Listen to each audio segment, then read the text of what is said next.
চোখেরই জলে লেখা কত যে কবিতা ঝরে পড়ে প্রতিদিনই তোমারই নামে।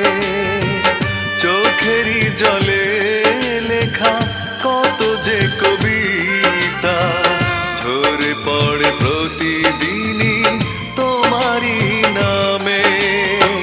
যেদিন চোখের জল শুকিয়ে যাবে মনে রেখো সেদিন আমার মরণ হবে।